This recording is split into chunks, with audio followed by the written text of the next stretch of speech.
सम्पूर्ण आदरणीय दाजुभाइ दिदीबहिनीहरू, करिब 5 महिना अगाडि सरकारले जबरजस्ती झुटा मुद्दा लगाएर मलाई यहीँबाट उठाएर लिएर गएको छ।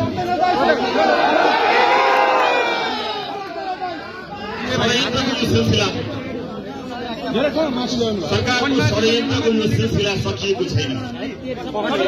मैले कुनै दिन पनि हार मानेको थिइनँ, छैन हार मान्नेवाला।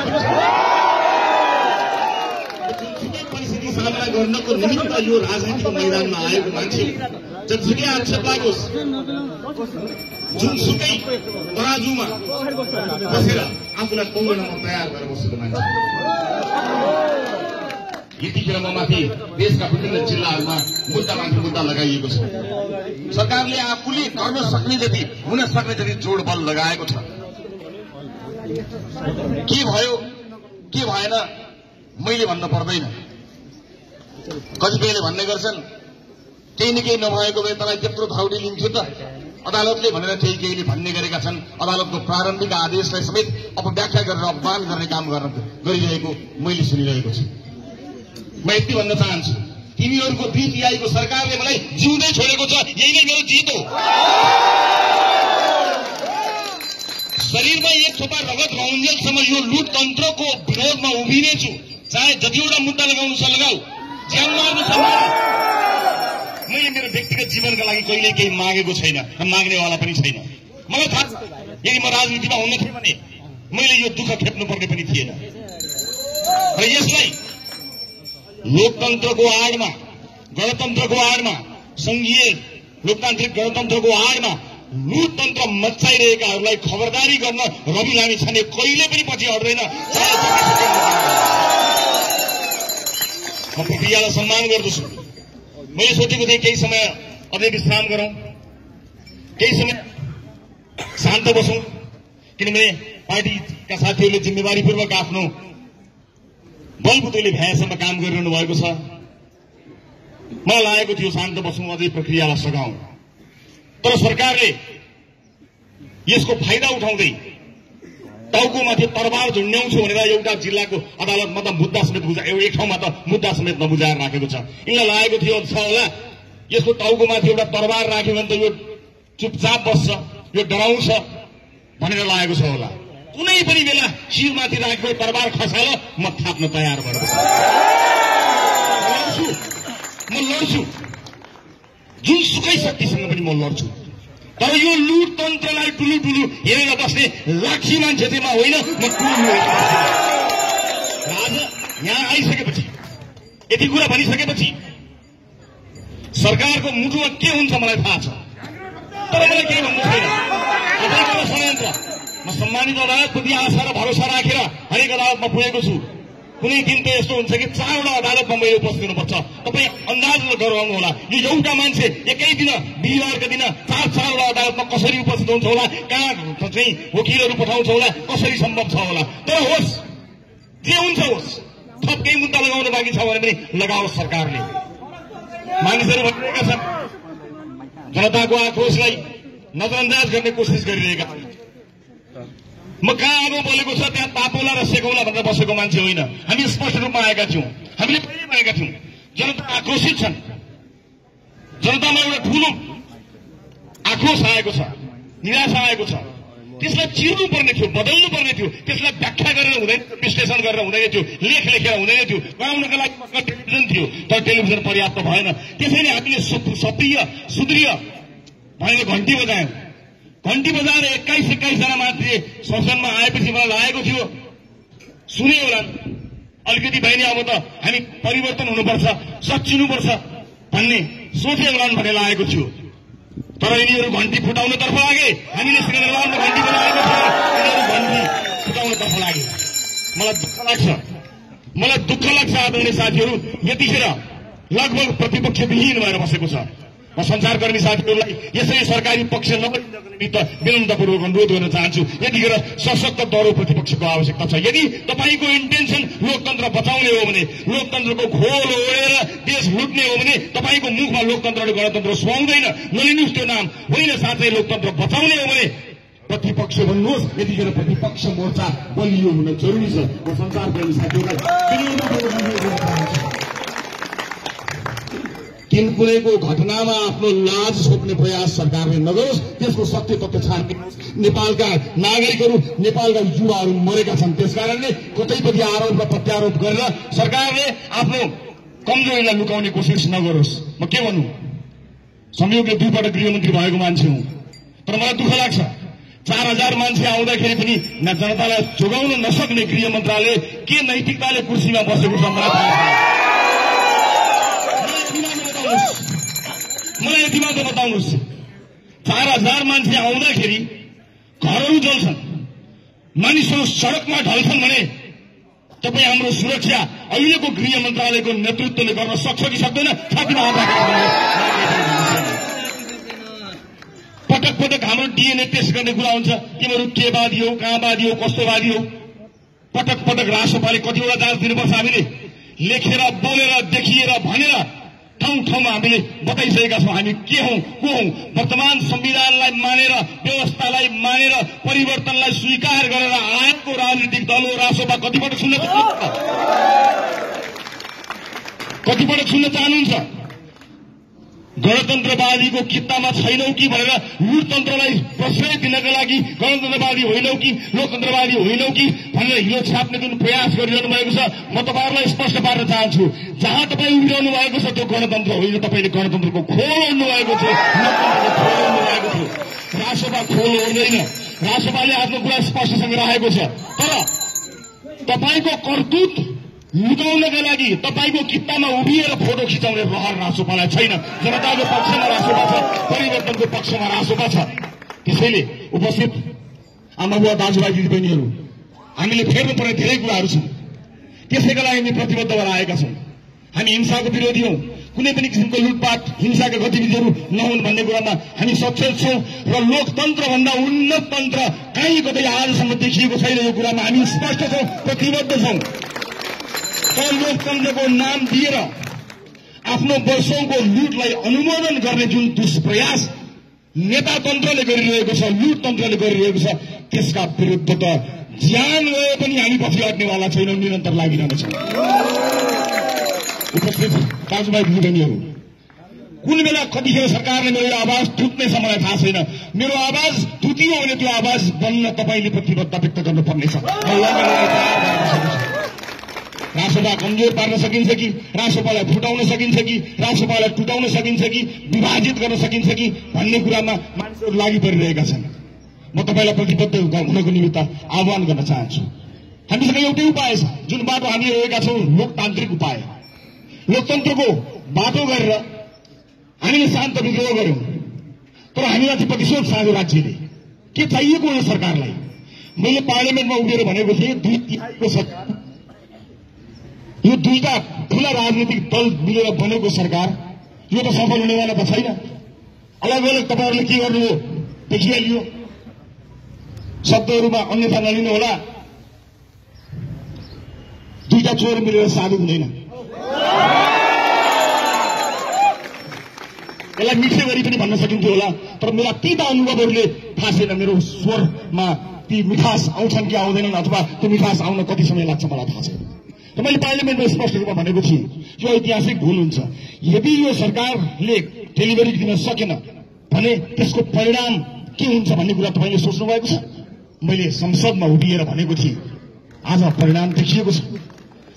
संविधान संशोधन गर्छु भनेर बसेको सरकार झन्डै संविधान नै फेल हुने अवस्थामा पुग्दाखेरि पनि अझै चेतेको छैन। यतिखेर पनि ऊ सोचेर बसेको छ रविना मिसनलाई कहाँबाट थुन्ने होला भन्ने योजना बनाएर बसेको छ। थुन मलाई थुनेर संविधान बाँच्छ, व्यवस्था बाँच्छ, देश बाँच्छ, जनता खुसी हुन्छन् भने तयार। मैले हात पहिला पनि देखाएको छु, अझै पनि लगाऊ हत्करी म तयार भएर बसेको छु। मलाई कुनै दुःख छैन, तर गलत भइरहेको छ। जो व्यवस्थाप्रति प्रतिबद्ध भएर आएको छ, जसले परिवर्तनलाई स्वीकार गरेर आएको छ, त्यसमाथि यो किसिमको अन्याय र अत्याचार जुन सरकारले गरेको छ, सड़कमा उभिएको आक्रोश, राजालाई विश्वास गरेर आएको आक्रोश मात्र होइन, यिनीहरूलाई दण्डित गर्नुपर्छ। जसले दण्डित गरे पनि हुन्छ भनेर आएको। मलाई थाहा छैन बाहिर आएका मानिसहरू कति राजावादी हुन्, कतिले राजा मानेर आएका हुन् मलाई थाहा छैन, तर यिनको तन्त्र, यिनको नेता तन्त्र अन्त्य हुनुपर्छ भनेर त्यो आक्रोश बोक्न चाहिँ आएका हुन् मलाई थाहा छ। यही चाहिँ मलाई थाहा छ। उपस्थित आमा बुवा दाजुभाइ दिदीबहिनीहरू, अब हामीसँग धेरै उपाय छैन। हामी हिंसात्मक आन्दोलन गर्न चाहँदैनौँ। राष्ट्रपालले पोखरामा आन्दोलन गरे, तिमीहरू पनि उस्तै हो भनेर कसैले भने, उस्तै होइन। मानवाधिकार पार्टीहरूले आएर मलाई भनेका थिए तपाईहरूले गर्नुभएको आन्दोलनबाट पोखरामा एउटा पाठ पनि छैन, यस्तो पो आन्दोलन। तर घुसपेट भयो हाम्रो आन्दोलन पनि हामीले देख्यौं।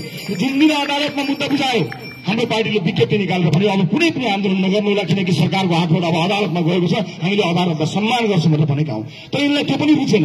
के रुच्छ यिनीहरूलाई? व्यवस्थाको पक्षमा बसेर निर्वाचनका माध्यमबाट 21 जना सांसदहरू लिएर आउँदा यिनीहरूलाई रुचेको छैन, पचेको छैन। मैले धेरै कुरा भन्नु छ, तर म चितवनका जनता मार्फत केही कुरा भन्न चाहन्छु। मलाई आज यति मात्र बोल्ने अनुमति दिनु होला। मैले चितवनलाई बताउनु छ, चितवनले मेरो लागि दुई पटक असुर ग्यास लाठी खाएको छ, टाउको फुटाएको छ, रगत बगाएको छ। मेरो लागि परिवर्तनका लागि चितवनले एउटा लहर ल्याएको छ। 21 जना सांसद विभिन्न ठाउँबाट जितेर ल्याए तापनि त्यो श्रेय चितवनलाई दिँदाखेरि कसैले चित्त नदुखाउनु होला, किनकि यो न्यू क्रान्तिको सुरुवात चितवनले गरेको हो। मैले गएर चितवनलाई गएर बताउनु पर्नेछ ममाथि के भयो। 84 दिन यिनीहरूले मलाई के गरे? दासढुङ्गाको बाटोबाट मध्यरातमा कुन नियतका साथ यिनीहरूले मलाई लिएर गएको थियो मैले चितवनलाई भन्नु छ। मैले जनतालाई बताउनु छ। मैले बताउन पाउँछु पाउँदिन मलाई थाहा छैन। मेरो टाउको माथि तरवार झुन्डाएको छ मलाई थाहा छ। तर म चितवनलाई बताउन चाहन्छु, आगामी शनिबार, आउने शनिबार म चितवन जाँदैछु। म त्यो चितवनको सभामा चितवनका जनतालाई सरकार कसरी ढल्यो, कसले ढलायो, के षड्यन्त्र भयो, कसको हातमा हतकडी लाग्नु पर्ने थियो, कसको हातमा हतकडी लाग्नु पर्ने थिएन, यो कुरा सबै चितवनलाई बताउन चाहन्छु, इमानदारीपूर्वक बताउन चाहन्छु। उपस्थित दाजुभाइ दिदीबहिनीहरू, यसबीचमा तपाईँले गर्नुभएको सम्पूर्ण प्रयासका लागि म तपाईँलाई धेरै धेरै धन्यवाद दिन चाहन्छु। जुन माया, जुन विश्वासका साथ तपाईँ अडिरहनु भयो, म ऋणी छु, धन्यवाद दिन चाहन्छु। तर बेचेर खान्न, तपाईँले दिनुभएको माया विश्वासलाई बेचेर खान्न। मलाई कुनै पदललितता छ, सरकार छैन। सत्ताले सुनोस्, रवि लामिछाने किस्तीमा आएको प्रधानमन्त्रीको पद त्यागेर कहिले हुन मन्जुर भएको मान्छे हो।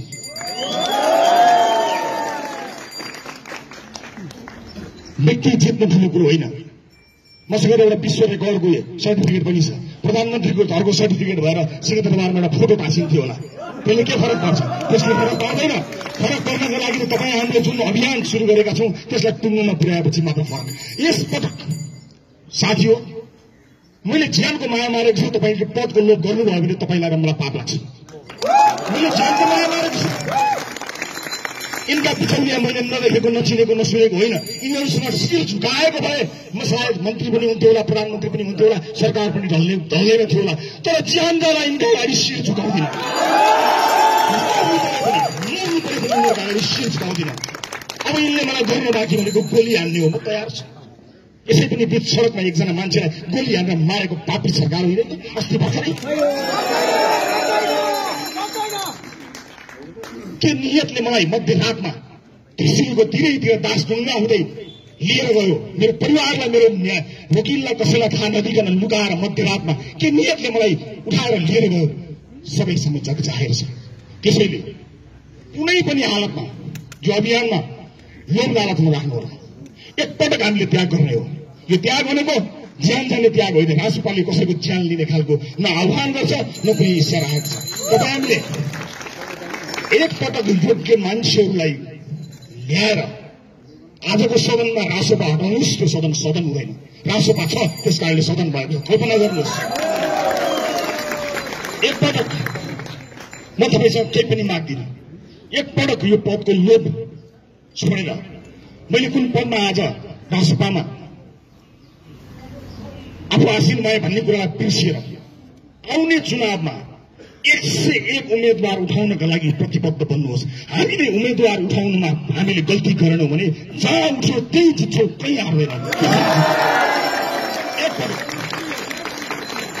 यदि त्यसका लागि मैले उम्मेदवारी नदिएर मभन्दा योग्य मान्छेलाई छोड्नुपर्छ भने म तयार छु। 1 नम्बरमा म तयार छु, म छोड्न तयार छु। राजसभा बनाउँदाखेरि सभापति बनिदिनुहोस् भनेर मैले नचाहेको ढोका छैन। मैले नेतृत्व दिन चाहेको होइन। मलाई मेरो लिमिटेसन थाहा छ, मलाई थाहा छ, मेरा सीमितताहरू छ। त्यसै कारणले मैले कतिवटा ढोका चाहेन। आउनुहोस् तपाईँ सभापति बन्नुहोस्, म सारथी बनेर पार्टी चलाउँछु। तर यो लुट तन्त्रको अन्त्य गरौँ, यिनलाई हराउँ, एक-एकलाई हराउँ भनेर कसको मात्र गर्न गइनँ म। तर कसैले पत्याएनन्, कमले पत्याए, थोरैले पत्याएको भए आज परिवर्तन हुन सक्थ्यो, यिनलाई हराउन सकिन्थ्यो। तर त्यतिखेर समय भएन, पत्याइएन। अब त्यस्तो नहोस्, अब त्यस्तो नहोस्। आज पनि राष्ट्रसभाको सभापति म बन्छु भनेर कोही आउँछ भनेर छाती ठोकेर हाँसेर साँचो तयार भएर बसेको छु। तर यो अभियान गर्न दिनु हुँदैन साथी, यो अभियान गर्न दिनु हुँदैन।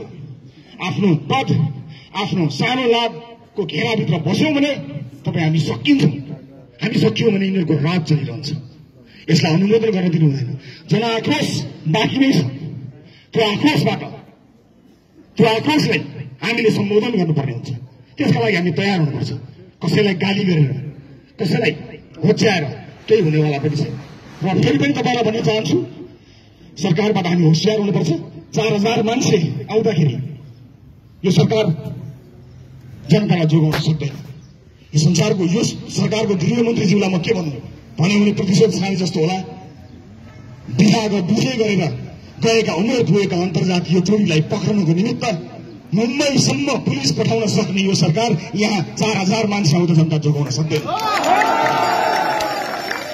भिजिबिलिटी गुमाइसकेको सरकारले कुन नैतिकताका आधारमा बसेको छ मलाई थाहा छैन। सरकारको औचित्य समाप्त भइसकेको छ र संसदबाट बलियो सरकार बन्ने बाटो पनि यिनीहरूले बन्द गरे। 2टा ठूला दलहरू मिलेर लोकतन्त्र बचाउन, संविधान बचाउन होइन, एक अर्काका भ्रष्टाचारी बचाउनको लागि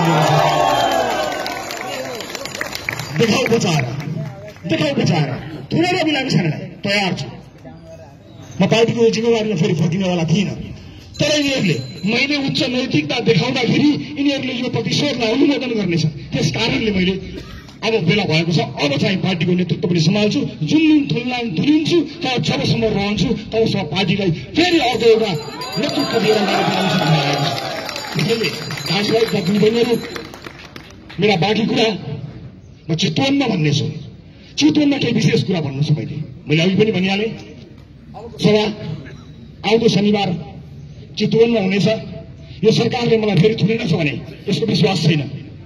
थुनेछ भने पनि सभा गर्नुहोला, छुनेछ भने पनि सभा गर्नुहोला। पार्टीको काममा निरन्तरता दिनुहोला। म आज पार्टीको अब बैठकमा बस्नेछु। साथीहरूलाई के गर्नुभएको छ यसो बुझ्ने कोसिस गर्छु। यो अप्ठ्यारो परिस्थितिमा आफ्नो ठाउँबाट सघाउने तपाईँ सम्पूर्णलाई म फेरि पनि धन्यवाद दिन चाहन्छु। यो जिम्मेवारी मेरो उपस्थितिमा जिम्मेवारी सम्हाल्नुभएका पार्टी पङ्क्तिका सम्पूर्ण नेता कार्यकर्ता सदस्यज्यूहरू विशेष गरी सबैजनालाई, सबै तह र तबकाका साथीहरूलाई म विशेष धन्यवाद दिन चाहन्छु। विभिन्न राजनीतिक दल र दलका नेताजीहरूलाई म धेरै धन्यवाद दिन चाहन्छु। अप्ठ्यारा बेलामा पनि हाम्रा लागि तपाईँले दिनुभएको त्यो आवाज, तपाईँले बोल्नुभएको त्यो शब्दहरूले हिरासतमा बसेर कयौं पटक मेरा आँखाबाट आँसु खसेका छन्। म तपाईँलाई धन्यवाद दिन चाहन्छु। यो अप्ठ्यारो परिस्थितिमा DPI-को सरकारसँग नडराइकन प्रतिपक्ष भएर पनि मेरा पक्षमा बोल्नुहुने अन्य विभिन्न राजनीतिक दलका नेता कार्यकर्ताजीहरूलाई म धेरै धेरै धन्यवाद दिन चाहन्छु। र आम सञ्चार माध्यम, आम नागरिक समाज जसले सरकारको यो प्रतिशोधलाई बाहिर ल्याउनमा मद्दत गर्यो, म सबैलाई धेरै धेरै धन्यवाद दिन चाहन्छु। बाँकी कुरा चितवनमा विशेष कुराहरू मैले बताउनु पर्नेछ। चितवनको सभामा आउने कोसिस गर्नुहोला। म यहीँबाट सबैलाई अनुरोध गर्दै आफ्नो भनाइ टुङ्ग्याउँछु। सबको जय, जय